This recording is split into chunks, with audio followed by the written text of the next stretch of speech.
Conta um Conto apresenta de Clarice Lispector, Restos do Carnaval. Narração Marcelo Fávaro.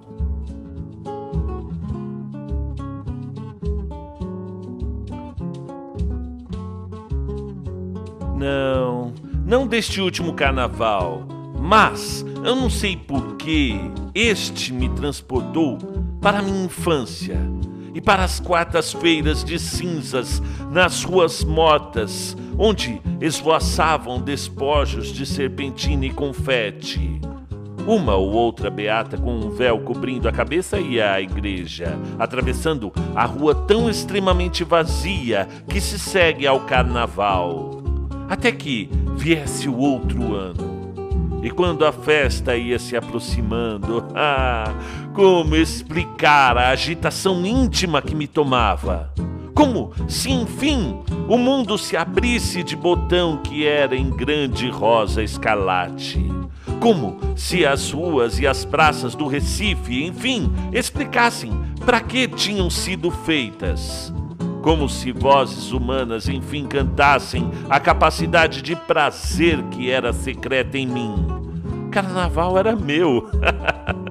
Meu. No entanto, na realidade, eu dele pouco participava. Eu nunca tinha ido a um baile infantil. Nunca me haviam fantasiado. Em compensação, deixavam-me ficar até umas 11 horas da noite à porta do pé da escada do sobrado onde morávamos, olhando ávida os outros se divertirem.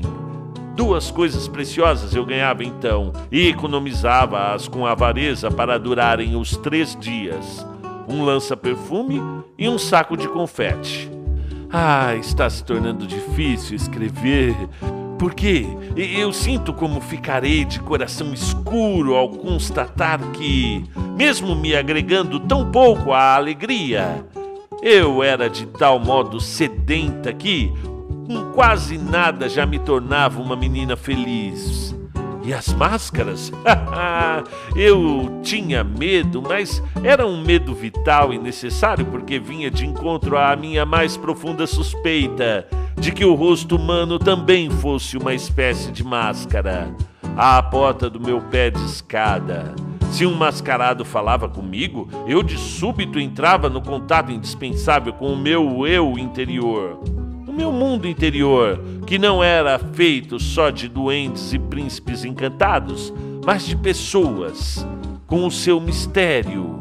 Até meu susto com os mascarados, pois era essencial para mim.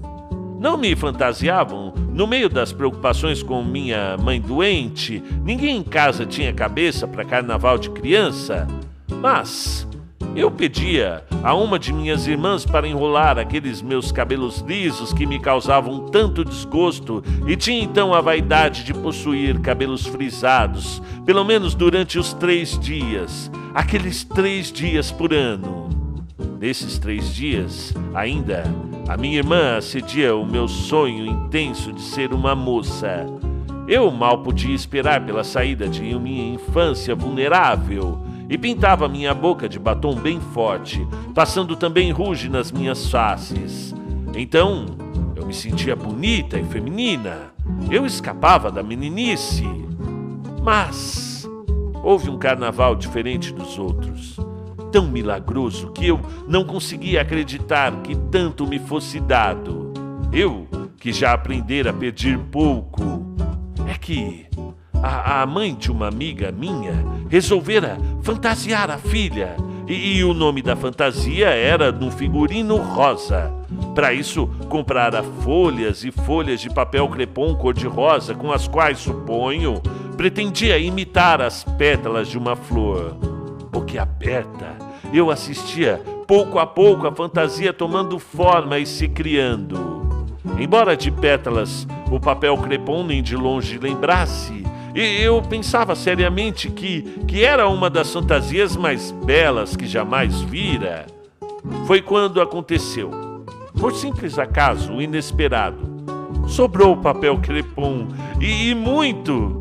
E a mãe de minha amiga, talvez atendendo a um apelo mudo meu, ao meu mudo desespero de inveja, ou talvez por pura bondade, já que sobrara papel, resolveu fazer para mim também uma fantasia de rosa com o que restara do material. Naquele carnaval, pois, pela primeira vez na vida, eu teria o que sempre quisera. Ia ser outra que não eu mesma. Até os preparativos já me deixaram tonta de felicidade. Nunca me sentira tão ocupada. Minuciosamente, minha amiga e eu calculávamos tudo. Embaixo da fantasia, usaríamos combinação, pois se chovesse e a fantasia se derretesse, pelo menos estaríamos de algum modo vestidas. A ideia de uma chuva que de repente nos deixasse nos nossos pudores femininos de 8 anos, de combinação na rua. Morríamos previamente de vergonha, mas... Deus nos ajudaria, não choveria. Quanto ao fato de minha fantasia só existir por causa das sobras de outra, engoli com alguma dor o meu orgulho que sempre fora feroz e aceitei humilde o que o destino me dava de esmola. Mas, por que exatamente aquele carnaval, o único de fantasia, teve de ser tão melancólico? De manhã cedo no domingo, eu já estava de cabelos enrolados, para que até de tarde o frisado pegasse bem. Mas os minutos não passavam de tanta ansiedade. Enfim, chegaram às 3 horas da tarde e com cuidado para não rasgar o papel, eu me vesti de rosa. Muitas coisas que me aconteceram tão piores que estas eu já perdoei. No entanto, essa eu não posso sequer entender agora.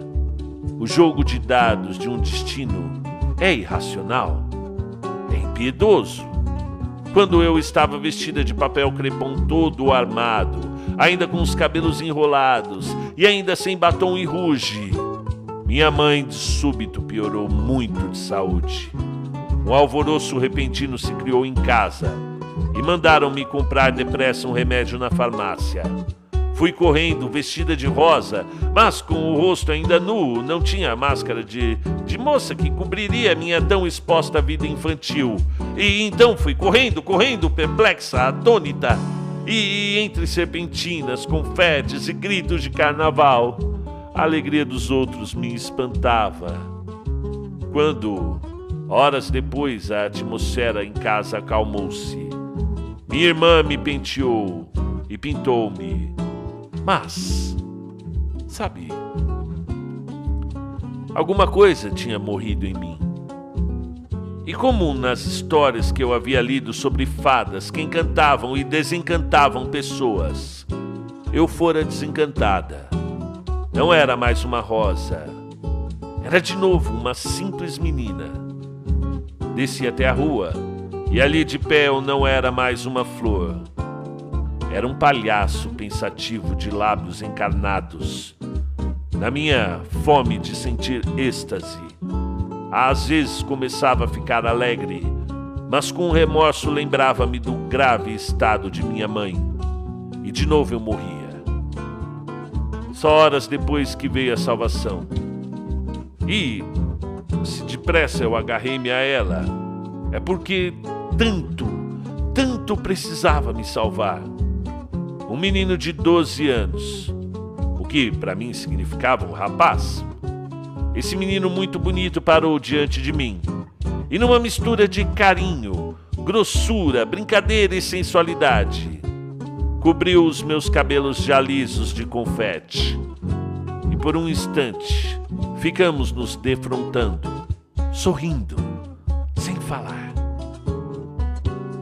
E eu então, mulherzinha de 8 anos, considerei pelo resto da noite que, enfim, alguém me havia reconhecido.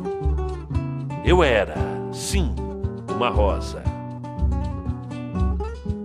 Clarice Lispector, do livro Felicidade Clandestina.